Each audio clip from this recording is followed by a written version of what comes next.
ओम शांति। 3 अक्टूबर 2023 के बाप दादा के अनमोल मधुर महावाक्यों में पापा कहते हैं, मीठे बच्चे, गृहस्थ व्यवहार में रहते सबसे तोड़ निभाना है, नफरत नहीं करनी है, लेकिन कमल फूल के समान पवित्र जरूर बनना है। प्रसन्न दिया पापा ने, तुम्हारी विजय का डंका कब बजेगा और वाह वाह कैसे निकलेगी। उत्तर में कहते हैं बाबा, अंत समय जब तुम बच्चों पर माया की ग्रहचारी बैठनी बंद हो जाएगी, सदा लाइन क्लियर रहेगी, तब वाह वाह निकलेगी, विजय का डंका बजेगा। अभी तो बच्चों पर ग्रहचारी बैठ जाती है, विघ्न पड़ते रहते हैं, 3 पैर पृथ्वी के भी सेवा के मुश्किल मिलते हैं, लेकिन वह भी समय आएगा जब तुम बच्चे सारे विषयों के मालिक होंगे। गीत्या पापा ने, धीरज धर मनवा, तेरे सुख के दिन आए के आए। ओम शांति। बच्चे नंबरवार पुरुषार्थ अनुसार जानते हैं कि अभी पूरा नाटक हुआ है, दुख के दिन बाकी कुछ घड़ियां हैं और फिर सदा सुख ही सुख होगा। जब सुख का पता पड़ता है तो समझा जाता है दुख धाम वास्ट डिफरेंट है। सभी सुख के लिए तुम पुरुषार्थ कर रहे हो, समझते हो। यह दुख का पुराना नाटक पूरा हुआ, सुख के लिए अब बाप दादा की श्रीमत पर चल रहे हैं। कोई को भी समझाना बहुत सहज है। अभी बाबा के पास जाना है, बाबा लेने लिए आया है। गृहस्थ व्यवहार में रहते कमल फूल समान पवित्र हो रहना है, तोड़ जरूर निभाना है। अगर तोड़ नहीं निभाते हो तो जैसे सन्यासी मिसल हो जाते हैं, वह तोड़ नहीं निभाते तो उनकी निवृत्ति मार्ग हठ योग कहा जाता है। सन्यासियों द्वारा जो सिखलाया जाता है वह है हठ योग। हम राजयोग सीखते हैं जो भगवान सिखलाते हैं। भारत का धर्मशास्त्र है ही गीता, दूसरों का धर्मशास्त्र क्या है, उनसे आपका कोई ताल्लुक नहीं। तुम अभी गृहस्थ व्यवहार में रहते एक बार संन्यास करते हो, फिर 21 जन्म उसके प्रलाभ पाते हो। उनका है हद का संन्यास और हठ योग, और तुम्हारा है बेहद का संन्यास राजयोग। वह तो गृहस्थ व्यवहार छोड़ देते हैं, राजयोग का तो बहुत गायन है। भगवान ने राजयोग सिखलाया तो भगवान जरूर ऊंचे ते ऊंचा ही होंगे ना। श्री कृष्ण तो भगवान हो न सके, बेहद का बाप ही है निराकार, बेहद की बादशाही वही दे सकते हैं। यहाँ गृहस्थ व्यवहार से नफरत नहीं की जाती। बाप कहते हैं यह अंतिम जन्म गृहस्थ व्यवहार में रहते पवित्र बनो। पतित पावन किसी सन्यासी को नहीं कहा जाता, सन्यासी खुद भी गाते हैं पतित पावन, उनको याद करते हैं। यह भी पावन दुनिया चाहते हैं, परंतु यह नहीं जानते कि वह दुनिया की एक और है। जबकि वह गृहस्थ व्यवहार में नहीं है तो देवी देवताओं को भी नहीं मानेंगे। वह कभी राजयोग सिखला न सके, न बाप कभी हठ योग सिखला सकते, न सन्यासी कभी राजयोग सिखला सकते। यह समझने की बातें हैं। अभी दहेली में वर्ल्ड कॉन्फ्रेंस होती है, उनको समझाना है, लिखत में सभी को देना है। वहाँ तो मतभेद हो जाता है, लिखत में होगा तो सभी समझ जाएंगे इनों का उद्देश्य क्या है। अभी तुम समझते हो हम ब्राह्मण कुल के, हम शूद्र कुल के मेंबर कैसे बन सकते हैं, वह विकारी कुल में हम अपने को कैसे रजिस्टर्ड कर सकते हैं, इसलिए ना कर सकते। हम आस्तिक वह नास्तिक, वह ईश्वर को न मानने वाले, हम ईश्वर से योग रखने वाले मतभेद में जाते हैं। समझाया जाता है जो बाप को नहीं जानते वह नास्तिक, तो बाप ही आकर के आस्तिक बनाए। बाप का बनने से बाप का वर्षा मिल जाता है। यह बड़ी गूढ़ बातें हैं। पहले पहले तो बुद्धि में यह बिठाना है कि गीता का भगवान परम पिता परमात्मा है, उनसे ही आदि सनातन देवी देवता धर्म स्थापन किया। भारत का देवी देवता धर्म ही मुख्य है। भारत खंड का कोई तो धर्म चाहिए ना। अपने धर्म को भूल गए हैं। यह भी तुम जानते हो कि ड्रामा अनुसार भारतवासियों को अपना धर्म भूल जाना है। तब तो फिर बाप आकर स्थापना करे, नहीं तो फिर बाप आए कैसे। कहते हैं जब जब देवी देवता धर्म प्राय लोप हो जाता है तब मैं आता हूँ।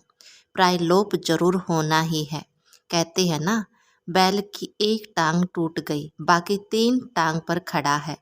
तो मुख्य है ही 4 धर्म। अभी देवी देवता धर्म की टांग टूटी पड़ी है, यानी वह गुम हो गया है। इसीलिए बड़ के झाड़ का मिसाल देते हैं कि इसका फाउंडेशन सड़ गया है, बाकी टाल टालियाँ कितनी खड़ी हैं। इनमें भी फाउंडेशन देवता धर्म ही नहीं, सब बाकी सारी दुनिया में मंठ पंथ आदि कितने हैं। तुम्हारी बुद्धि में अभी सारी रोशनी है। बाप कहते हैं, तुम बच्चे इस ड्रामा को जान गए हो।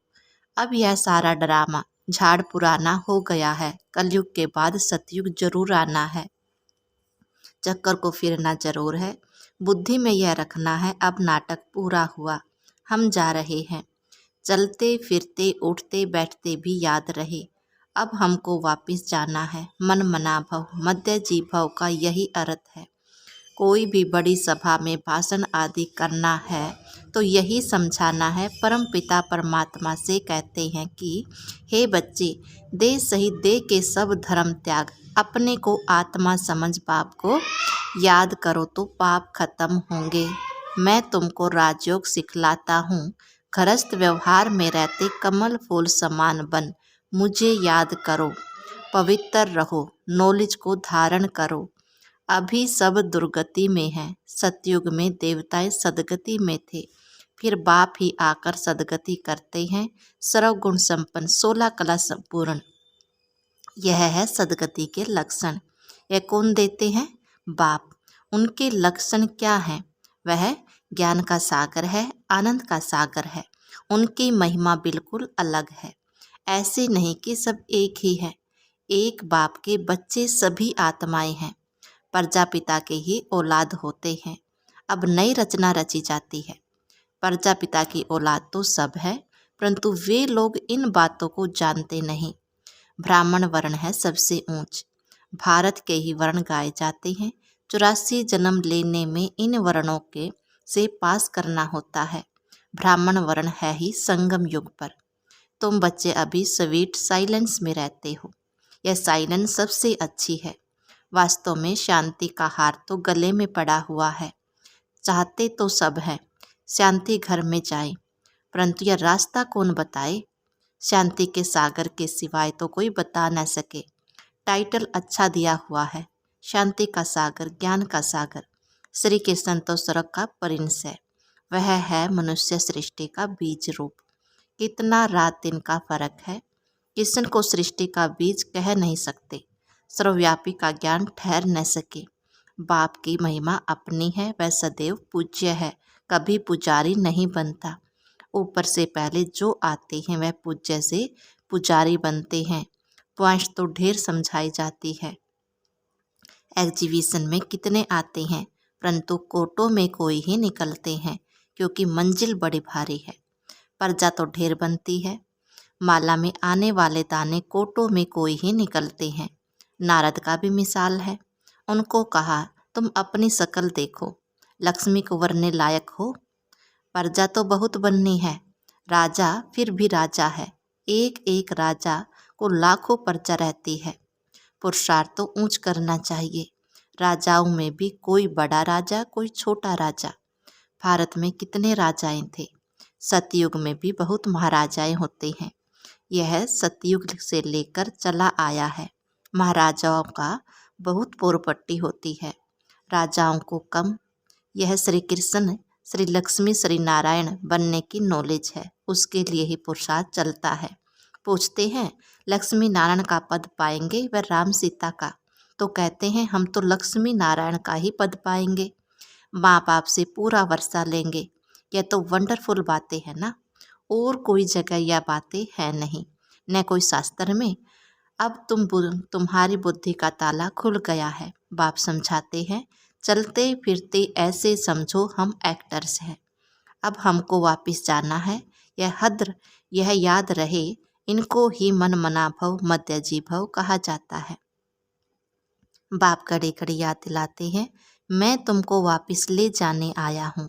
यह है रूहानी यात्रा। यह यात्रा बाप के सिवाय कोई करा न सके। भारत की महिमा भी बहुत करनी है। यह भारत होलीएस्ट लैंड है। सर्व का दुख हरता सुख करता, सबका सदगति दाता एक ही बाप है। भारत उनका बर्थ प्लेस है, वह बाप सबका लिबरेटर है। उनका यहाँ भारत में बड़े से बड़ा तीर्थ स्थान है। भारतवासी भले शिव के मंदिर में जाते हैं, परंतु उनको पता नहीं, गांधी को जानते हैं, समझते हैं वह बहुत अच्छा था, इसलिए जाकर उन पर फूल आदि चढ़ाते हैं, लाखों खर्च करते हैं। अब इस समय है ही उन्हों का राज्य, जो चाहे सो कर सकते हैं। यह तो बाप बैठ गुप्त धर्म की स्थापना करते हैं, यह राज्य ही अलग है। भारत में पहले पहले देवताओं का राज्य था, दिखाते हैं असुरों और देवताओं की लड़ाई लगी, परंतु ऐसी बातें तो है नहीं। यहाँ तो युद्ध के मैदान में माया पर जीत पाई जाती है। माया पर जीत तो जरूर सर्वशक्तिमान ही पहनाएंगे। बाबा ही रावण राज्य से छुड़ाकर राम राज्य की स्थापना करा सकते हैं। बाकी वहाँ लड़ाई आदि की कोई बात नहीं। अभी देखेंगे सृष्टि में सर्वशक्तिमान इस समय क्रिश्चियन लोग हैं।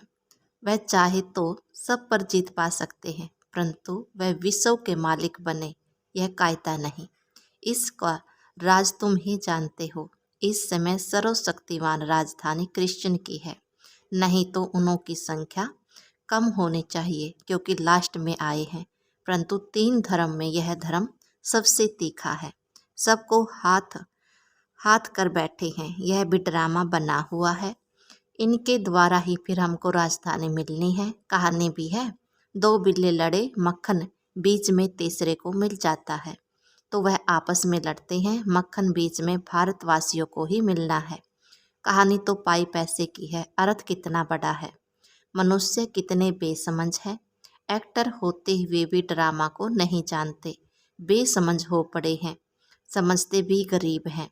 साहूकार लोग कुछ भी नहीं समझते, गरीब निवाज पतित पावन बाप गाया हुआ है, अब प्रैक्टिकल में पार्ट बजा रहे हैं। बड़ी बड़ी सभाओं में तुमको समझाना है। विवेक कहता है कि धीरे धीरे वाह वाह निकलेगी, लास्ट मोमेंट में डंका बजना है। अभी तो बच्चों पर ग्रहचारी बैठती है, लाइन क्लियर नहीं है, विघ्न पड़ते रहते हैं। यह भी ड्रामा अनुसार पढ़ते रहेंगे, जितना पुरुषार्थ करेंगे उतना ऊंच पद पाएंगे। पांडव को 3 पैर पृथ्वी के नहीं मिलते, अभी का यह गायन है, परंतु यह किसी को पता नहीं है कि वही फिर प्रैक्टिकल में विश्व के मालिक बने। तुम बच्चे अब जानते हो, इसमें अफसोस नहीं किया जाता। कल पहले भी ऐसे हुआ था। ड्रामा के पट्टे पर खड़ा रहना चाहिए, हिलना नहीं चाहिए। अब नाटक पूरा होता है, चलते हैं सुखधाम। पढ़ाई ऐसी पढ़नी है जो ऊंच पद पा लेवे। अच्छा, मीठे मीठे सिकलदे बच्चों प्रति माता पिता बाप दादा का याद प्यार और गुड मॉर्निंग। रूहानी बाप की रूहानी बच्चों को नमस्ते। हम रूहानी बच्चों की रूहानी बाप दादा को दिल व जान से सिक व प्रेम से श्रद्धा भरी नमस्ते नमस्ते नमस्ते जी बाबा। शुक्रिया बाबा। धारणा के लिए मुख्य सार में बाबा कहते हैं, चलते फिरते अपने को एक्टर समझना है, ड्रामा के पट्टे पर अचल रहना है। बुद्धि में रहे कि अभी हम वापस घर जाते हैं, हम यात्रा पर हैं। नंबर 2, सदगति के सर्व कल्याण स्वयं में धारण करने हैं। सर्वगुण संपन्न 16 कला संपूर्ण बनना है। वरदान दिया बाबा ने, संगम युग पर श्रेष्ठ मत द्वारा श्रेष्ठ गति को प्राप्त करने वाले प्रत्यक्ष फल के अधिकारी भव। संगम युग पर श्रेष्ठ मत द्वारा श्रेष्ठ गति को प्राप्त करने वाले प्रत्यक्ष फल के अधिकारी भव। संगम युग पर श्रेष्ठ मत के आधार पर जो श्रेष्ठ कर्म करते हो, उसका प्रत्यक्ष फल अर्थात सफलता अभी ही प्राप्त होती है। इसलिए कहते हैं, जैसी मत वैसी गत। वो लोग समझते हैं मरने के बाद गति मिलेगी, लेकिन आप बच्चों को इस अंतिम मरजीवा जन्म में हर कर्म की सफलता का फल गति प्राप्त होने का वरदान अभी मिला हुआ है। आप भविष्य का इंतजार में नहीं रहते, अभी अभी करते हो, अभी अभी प्राप्ति का अधिकार मिल जाता है। इसको ही कहते हैं रचयिता का रचना से सच्चा प्यार। स्लोगन दिया बाबा ने, दृढ़ संकल्प से हर कदम में बाप को फॉलो करने वाले ही संपन्न बनते हैं। ओम शांति।